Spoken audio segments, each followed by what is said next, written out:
وَأَوْفُوا اور پورا کرو بعہد اللہ اللہ کے عہد کو اذا عاہدتم جب تم عہد کر بیٹھے ہو، جب تم نے عہد کیا، جب تم نے عہد کیا ہے تو اللہ کے عہد کو پورا کرو۔ ولا اور نہ تنقضوا توڑ ڈالو الایمان قسموں کو، ولا تنقضوا الایمان اور نہ توڑ ڈالو قسموں کو بعد توکیدہا اچھی طرح ان کو مضبوط کرنے کے بعد۔ توکید مؤکد سے ہے، مؤکد تاکید، مضبوط کرنے کے بعد۔ وقد جبکہ جعلتم تم نے بنایا اللہ اللہ تعالیٰ کو علیکم اپنے اوپر کفیلا نگران، جبکہ تم نے اللہ تعالیٰ کو اپنے اوپر نگران بنایا ہے۔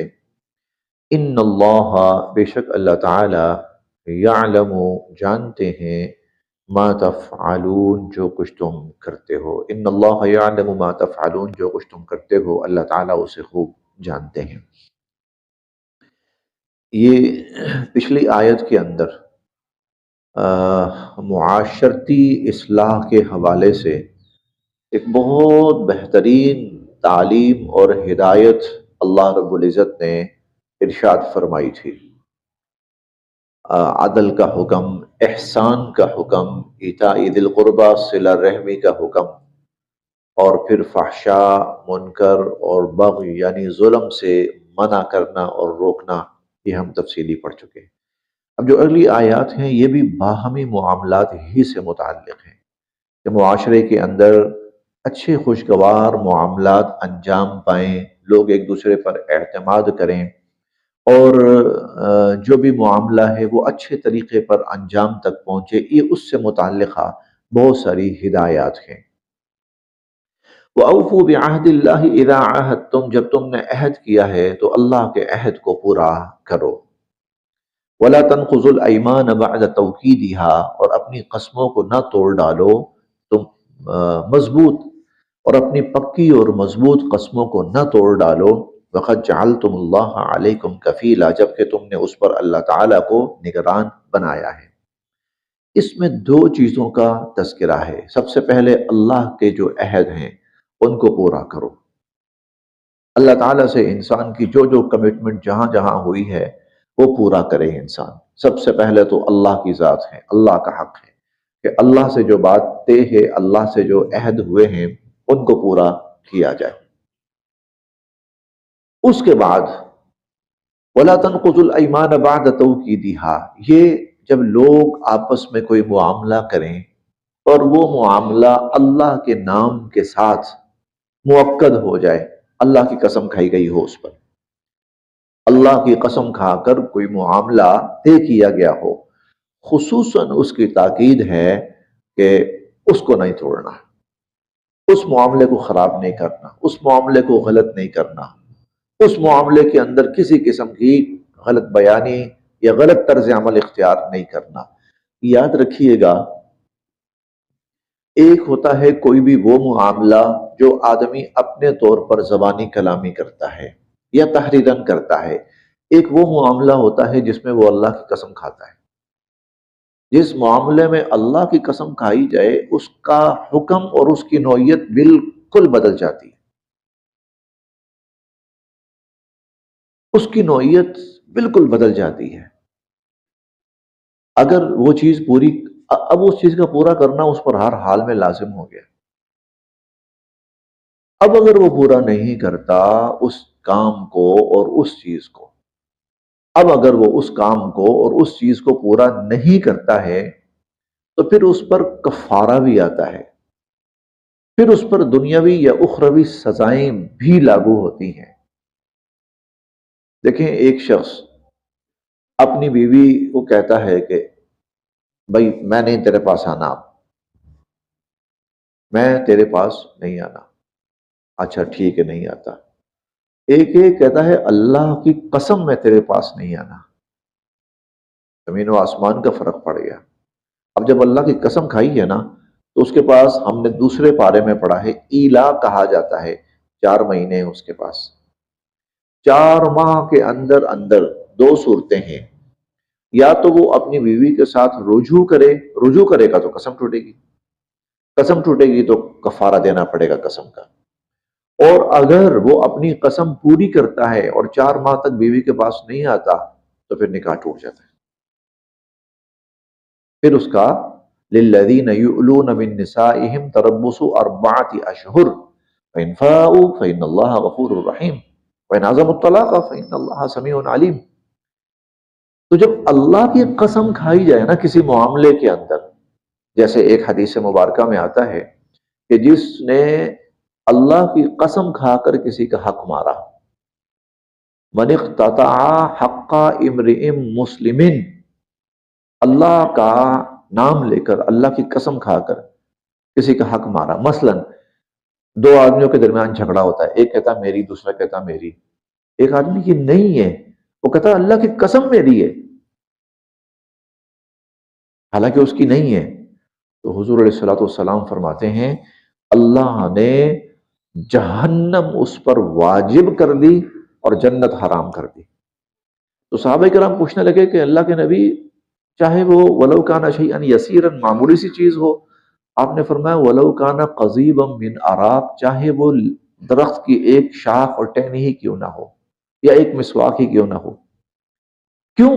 اب یہ اللہ کا نام لے کر، اللہ کا جب نام آ جاتا ہے، اللہ کی قسم آ جاتی ہے، پھر اس کا حکم اور اس کی نوعیت وہ ایک بالکل بدل جاتی ہے.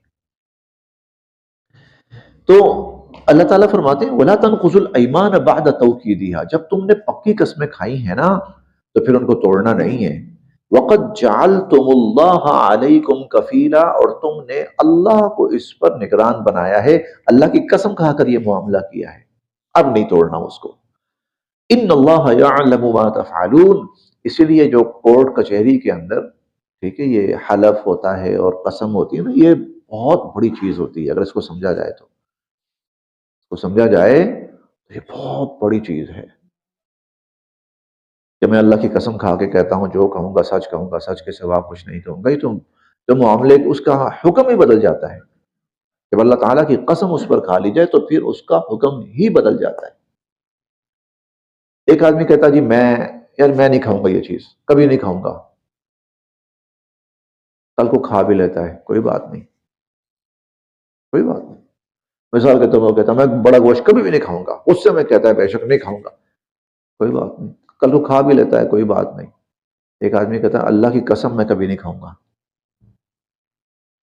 اب نہیں کھائے گا. اب اگر کھائے گا تو قسم ٹوٹی ہے، اب کفارہ دینا پڑے گا. آدمی کسی عزیز کو کہتا ہے میں تیری شکل نہیں دیکھوں گا پوری زندگی، کل کو پھر ملاقات ہو جاتی ہے، چلو کوئی بات نہیں. ایک آدمی کہتا ہے اللہ کی قسم میں تیری شکل نہیں دیکھوں گا. اب اگر ملاقات ہو جاتی ہے نا، اب اگر وہ مل لیتا ہے اس سے تو اب معاملہ مختلف ہے. اب اس نے قسم توڑ دی ہے، اللہ کی قسم، اب اس کو کفارہ دینا پڑے گا. تو وَلَا تَنْقُضُوا الْأَيْمَانَ بَعْدَ تَوْكِيدِهَا، تم نے اتنی پکی قسمیں کھائی ہیں نا، اتنی پکی قسمیں کھانے کے بعد اب اپنی قسموں کو نہ توڑنا، کیونکہ تم نے اللہ کو اس کے اوپر نگران بنایا ہے، اللہ کو اس معاملے میں شامل کیا ہے. ان اللہ یعلم ما تفعلون، جو کچھ تم کرتے ہو نا اللہ تعالیٰ سب جانتے ہیں. ولا تکونوا، اور نہ ہو جانا،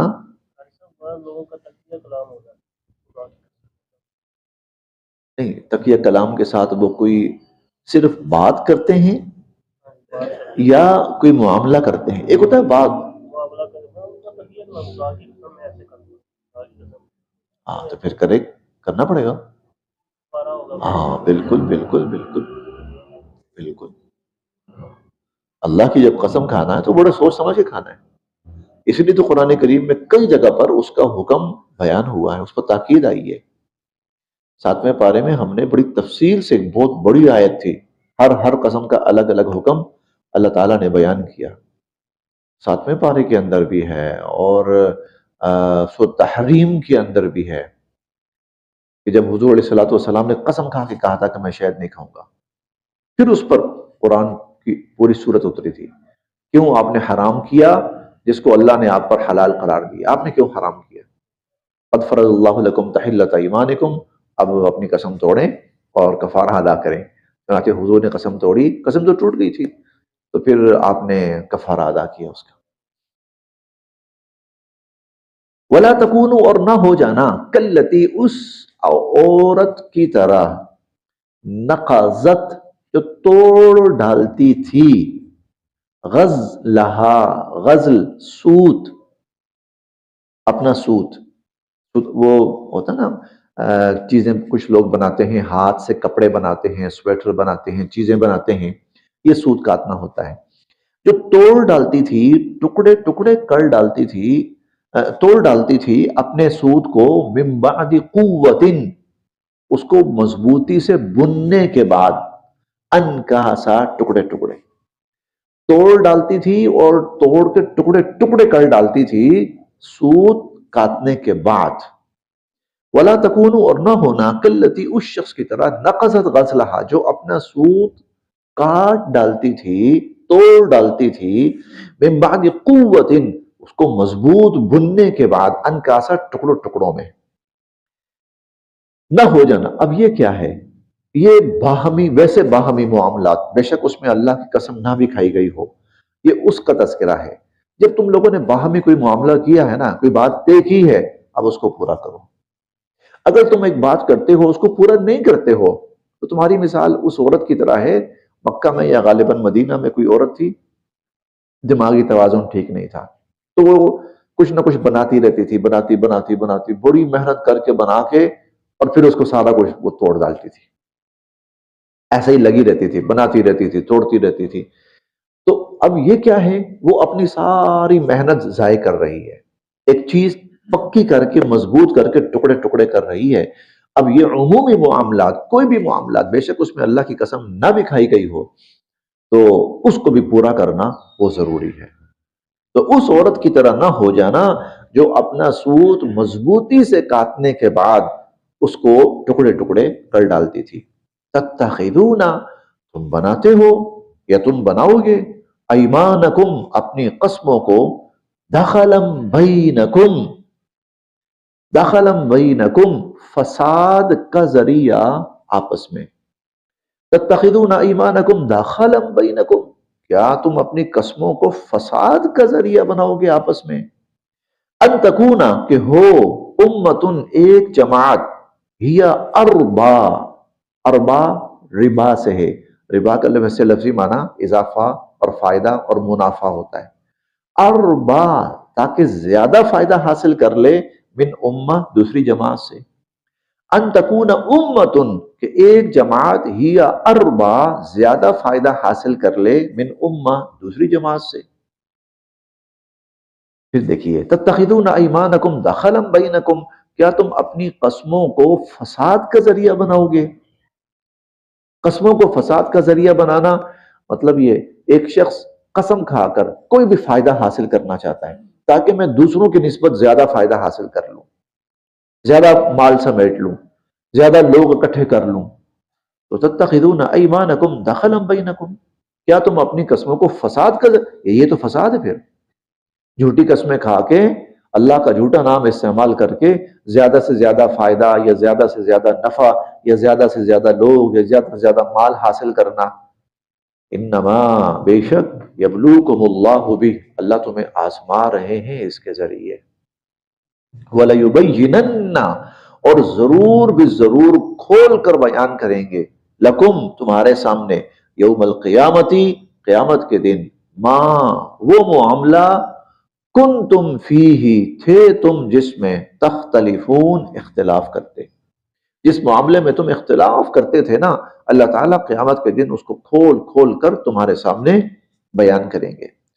وَلَوْ شَاءَ اللَّهُ، اور اگر اللہ تعالیٰ چاہتے، لَجَعَلَكُمْ، تو بنا دیتے تم سب کو، أُمَّةً وَاحِدَةً، ایک امت، ایک جماعت، اللہ تعالیٰ چاہتے تو تم سب کو ایک امت اور ایک جماعت بنا دیتے، وَلَكِنْ يُضِلُّ مَن يَشَاءُ، لیکن جسے چاہتے ہیں اللہ گمراہ کرتے ہیں، وَيَهْدِي مَن يَشَاءُ، وہ جس کو چاہتے ہیں ہدایت دیتے ہیں۔ وَلَتُسْأَلُنَّ اور ضرور بالضرور تم سے پوچھا جائے گا اور سوال کیا جائے گا، عَمَّا كُنْتُمْ تَعْمَلُونَ اس بارے میں جو کچھ تم دنیا میں کرتے تھے۔ وَلَا تَتَّخِذُوا اور نہ بناؤ ایمانکم اپنی قسموں کو دخلا بینکم آپس میں فساد کا ذریعہ، اور اپنی قسموں کو آپس میں فساد کا ذریعہ نہ بناؤ۔ فتزل ورنہ گمراہ ہو جائے گی، فتزل ورنہ بھٹک جائیں گے، قدم قدم بعد ثبوتها مضبوطی سے جمنے کے بعد، فتزل قدم بعد ثبوتها ورنہ قدم مضبوطی سے جمنے کے بعد پھسل جائیں گے۔ کس کے قدم؟ امت مسلمہ کے اندر ایسی اخلاقی خرابی نہیں آنی چاہیے کہ ان کی زبان جو ہے اور ان کے قول جو ہیں، قول و قرار جو ہے، اس کی کوئی ویلیو اور حیثیت نہ رہے۔ امت مسلمہ کے اندر ایسا طرز عمل نہیں ہونا چاہیے کہ ان کا قول جو ہے اس کی کوئی حیثیت نہ رہے، ادھر بات کر رہا ہے ادھر مکر رہا ہے، ادھر بات کر رہا ہے ادھر مکر رہا ہے، ادھر معاہدہ کر رہا ہے ادھر مکر رہا ہے۔ امت مسلمہ کے اندر ایسی خرابی نہیں آنی چاہیے، ورنہ کیا ہوتا ہے فتزل قدم بعد ثبوتها ورنہ قدم جمنے کے بعد بہک جائیں گے۔ قدم جمنے کے بعد پھسل جانا، بہک جانا، اس کا ایک مطلب تو یہ ہے کہ وہ شخص جو ایمان لایا ہے کہیں وہ کل اپنے ایمان سے نہ پھسل جائے، ایک مطلب۔ اور دوسرا مطلب ایسا نہ ہو کہ اسلامی معاشرہ اس کے قدم پھسل جائیں، اسلامی معاشرے کے قدم پھسل جائیں، اسلامی معاشرہ بہک جائے۔ اور وَتَذُوقُ السُّوءَ اور تمہیں چکھنا پڑے گا عذاب بما صددتم کیونکہ تم نے لوگوں کو روکا عن سبیل اللہ، اللہ کی راہ سے۔ اب کیا ہوگا؟ مسلمانوں کے طرز عمل کو دیکھ کر لوگ اسلام سے دور ہوں گے اور اسلام سے متنفر ہوں گے۔ تو یہ باہمی معاملات اتنے اہم ہوتے ہیں، اور ان معاملات کے اندر بہت سارے ممالک جو ہیں وہ پاکستانیوں کے ساتھ کاروبار کے اندر بڑے محتاط رہتے ہیں، ویزا دینے کے معاملے میں بڑے محتاط رہتے ہیں۔ کیوں؟ بھئی یہ جھوٹ بول جاتے ہیں، دو نمبری کر جاتے ہیں، بدعہدی کر جاتے ہیں، اور کاروباری اعتبار سے یہ چیزیں بہت ہیں۔ اب کیا ہوا؟ پاکستان کا، امت مسلمہ تو خیر اس میں نہیں ہے، لیکن پاکستان جو ہے اس کا امیج جو ہے وہ بہت خراب ہو چکا ہے۔ اب لوگ کہتے ہیں ان کے ایمان کا کوئی اعتبار نہیں ہے۔ فتزل قدم بعد ثبوتها تو اپنی جو قسمیں ہیں ان کو آپس میں فساد کا ذریعہ نہ بناؤ۔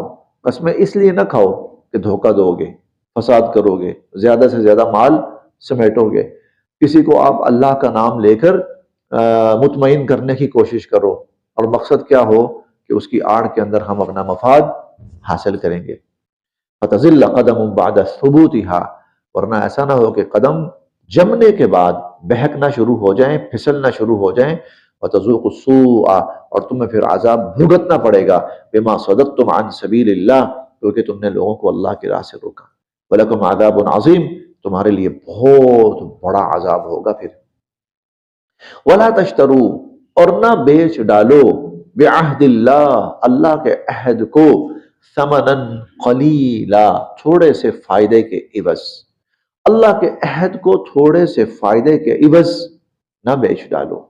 تقریباً وہی بات ہے، تھوڑا سا دنیا کا فائدہ حاصل ہو جائے، دنیا کا تھوڑا سا مفاد، اسی لیے اللہ کا نام، اللہ کی قسمیں، انسان جھوٹی قسمیں کھائے، یہ بیچنا ہے نا، اللہ کا نام بیچنا ہے، یہ اللہ کا نام بیچنا ہے۔ چار پیسے کے لیے قسمیں کھانا، چار پیسے کے لیے اللہ کے واسطے دینا، اللہ کا نام استعمال کرنا، یہ اللہ کا نام بیچنا ہے۔ وَلَا تَشْتَرُوا بِعَهْدِ اللَّهِ ثَمَنًا قَلِيلًا اور اللہ نہ بیچ ڈالو اللہ کے عہد کو تھوڑے سے فائدے کے عوض، تھوڑی سی قیمت کے عوض۔ انما عند اللہ بے شک جو اللہ کے پاس ہے وہ خیر لکم وہ بہت بہتر ہے، ان کنتم تعلمون اگر تم جان لو اس بات کو، جو اللہ کے پاس ہے وہ بہت بہتر ہے اگر تم اس بات کو جان لو۔ ما عندکم جو تمہارے پاس ہے ینفد ختم ہو جائے گا، ما عندکم جو تمہارے پاس ہے ینفد ختم ہو جائے گا، ختم ہو جائے گا، یا انسان ختم ہو جائے گا، یا مال ختم ہو جائے گا، یا انسان ختم ہو جائے گا۔ وما عند اللہ، اور جو اللہ کے پاس ہے باق، وہ ہمیشہ باقی رہنے والا ہے، جو اللہ کے پاس ہے وہ ہمیشہ باقی رہنے والا ہے۔ وَلَنَجْزِيَنَّ، اور ضرور بھی ضرور اللہ تعالی بدلہ دیں گے، الذین، ان لوگوں کو، صبروا، جو صابر ہوئے، جنہوں نے صبر کیا، جو ثابت قدم رہے، اللہ ان کو صلہ دیں گے، اجرہم، ان کا اجر، بِأَحْسَن، بہت عمدہ، ما کانوا یعملون، ان اعمال کی وجہ سے جو وہ کرتے تھے۔ جو لوگ ایمان پر ثابت قدم رہیں گے، دیکھیں یہ سب چیزیں ایمان کا حصہ ہیں، دیانتداری، خالص پن، سچائی، معاملات کی درست، یہ سب ایمان کا حصہ ہے، یہ سب چیزیں ایمان ہیں، اور ان کی وجہ سے معاشرے مضبوط ہوتے ہیں، اور ان کی وجہ سے معاشرے تباہ ہوتے ہیں، ان کی وجہ سے معاشرے تباہ ہوتے ہیں، اور ان کی وجہ سے معاشرے مضبوط ہوتے ہیں۔ تو جو لوگ صبر کریں گے، ثابت قدم رہیں گے ایمان پر، اللہ ان کو بہت اچھا بدلہ دیں گے، بہت اچھا اجر صلہ دیں گے ان اعمال کا جو وہ کرتے تھے۔ من عمل، جس شخص نے کیا، صالحا، نیک عمل، من عمل صالحا، جس شخص نے نیک عمل کیا، من ذکر، چاہے وہ آدمی ہو، مرد ہو، او انثى، یا وہ عورت ہو، وہو مؤمن، ہاں ہو ایمان والا، صاحب ایمان ہو، فَلَنُحْيِيَنَّهُ، تو ہم زندگی دیں گے اس کو، حیات طیبہ، بڑی پاکیزہ اور بہترین شاندار زندگی ہم اس کو دیں گے، وَلَنَجْزِيَنَّهُمْ، اور ہم دیں گے ان کو صلہ، اجرہم، ان کے اجر کی صورت میں، بِأَحْسَن، بہت عمدہ، ما کانوا یعملون، ان کاموں کا جو وہ کرتے تھے۔ جو ایمان لایا، نیک اعمال کیے، زندگی اچھی دیں گے، اور آخرت میں صلہ اور بدلہ وہ بھی اچھا دیں گے۔ فَإِذَا قَرَأْتَ، بس جب آپ پڑھیں، القرآن، قرآن، فَإِذَا قَرَأْتَ القرآن، جب آپ قرآن پڑھیں، فَاسْتَعِذْ، تو آپ پناہ میں آئیں، باللہ، اللہ کی، فَاسْتَعِذْ بِاللہ، آپ اللہ کی پناہ میں آ جایا کریں، من الشیطان الرجیم، شیطان مردود سے۔ جب آپ قرآن پڑھیں تو شیطان مردود سے اللہ کی پناہ میں آ جائیں، یعنی وہ کلمات جو اللہ رب العزت نے سکھائے اور حضور علیہ الصلوۃ والسلام نے سکھائے، ان کلمات کو پڑھ لیا کرو۔ فاستعیذ باللہ من الشیطان الرجیم، اعوذ باللہ، اسی سے حضور علیہ الصلوۃ والسلام نے جو کلمات سکھائے وہ کیا ہے؟ اعوذ باللہ من الشیطان الرجیم، کہ میں اللہ کی حفاظت میں آتا ہوں، میں اللہ کی پناہ میں آتا ہوں شیطان مردود سے۔ انہو، بے شک، لیسا، نہیں ہے، لہو، اس کا، سلطان، کوئی قابو، قوت، اختیار، کنٹرول، انہو لیس لہو سلطان، اس کا کوئی بس نہیں چلتا، علی الذین آمنوا، ان لوگوں پر جو ایمان لائے، ان لوگوں پر جو ایمان لائے ان پر شیطان کا کوئی بس نہیں چلتا۔ وعلی ربہم یتوکلون، اور جو لوگ اپنے رب پر بھروسہ رکھتے ہیں، اللہ پر ایمان لائے اور اپنے رب پر بھروسہ رکھتے ہیں، ان پر شیطان کا کوئی بس نہیں چلتا۔ اچھا، یہ قرآن کا پڑھنا صرف قرآن کی تلاوت نہیں ہے کہ جب ہم قرآن کی تلاوت کرنے لگے ہیں تو ہم اعوذ باللہ من الشیطان الرجیم پڑھ لیا کریں، یہ بھی ہے، بالکل ہے، اس کا یہ بھی مطلب ہے، یہ بھی مطلب ہے، اور ایک مطلب اس سے وسیع ہے۔ وہ کیا ہے؟ جب آپ قرآن پڑھتے ہیں تو اللہ کا دین آپ کے سامنے آتا ہے، اللہ کی ہدایت آتی، اللہ کی رہنمائی آتی۔ جب اللہ کی طرف سے ہدایت سامنے آتی ہے، رہنمائی سامنے آتی ہے، اب شیطان کوشش کرتا ہے کہ آپ کو دائیں بائیں کرے، آپ کو کوئی نہ کوئی وسوسوں میں ڈالے، اور رہنے دو یار، معاشرہ ایسا نہیں ہے، تم نہیں چل سکتے، وہ بہت مشکل ہے، چھوڑو جی، تمہارے بس کی بات نہیں ہے، تم تو بڑے گناہ گار سے ہو۔ فاستعذ باللہ من الشیطان الرجیم، تو پھر اللہ کی پناہ میں آؤ کہ اللہ، شیطان یہ وسوسے ڈال رہا ہے تو میں آپ کی پناہ میں آتا ہوں، مجھے اس کے وسوسوں سے بچا لیجئے، اس کے شر سے بچا لیجئے۔ تو جب بندہ یہ کرتا ہے نا، تو وہ فوراً اللہ کی طرف متوجہ ہوتا ہے، اللہ سے مدد حاصل کرتا ہے، اللہ پہ بھروسہ کرتا ہے، تو لیس لہ سلطان علی الذین آمنوا وعلی ربہم یتوکلون، تو جو لوگ اللہ پر پھر ایمان لائے ہیں اور اللہ پر بھروسہ کرتے ہیں، پھر ایسے لوگوں پر شیطان کا کوئی بس نہیں چلتا، وہ ان کو نہیں بہکا سکتا۔ انما سلطانہ، اس کا جو بس چلتا ہے، اس کی جو طاقت چلتی ہے، اس کا جو قابو اور کنٹرول تسلط چلتا ہے، علی الذین، ان لوگوں پر، یتولونہ، جو اسے اپنا دوست بناتے ہیں، جو ان غلط راہوں پہ چلتے ہیں، جن غلط راہوں پر شیطان لے کے چلنا چاہتا ہے، ان راہوں پہ جب لوگ چلتے ہیں، پھر شیطان کے لیے بڑا آسان ہو جاتا ہے ان کو بہکانا، ان کو گمراہ کرنا۔ جو ان راہوں پر، تو وہ شیطانی راہیں ہوتی ہیں، پھر شیطان کے لیے بڑا آسان ہو جاتا ہے۔ تو انما سلطانہ، اس کا بس چلتا ہے علی الذین، ان لوگوں پر، یتولونہ، جو اس کو دوست بناتے ہیں، والذین، اور وہ لوگ، ہم، جو، بہی، اللہ کے ساتھ، مشرکون، اوروں کو شریک ٹھہرانے والے، اور جو مشرک ہیں ان پر اللہ، اس کا شیطان کا بس چلتا ہے اور وہ ان کو شرک کے اندر مبتلا رکھتا ہے۔ بس یہاں تک۔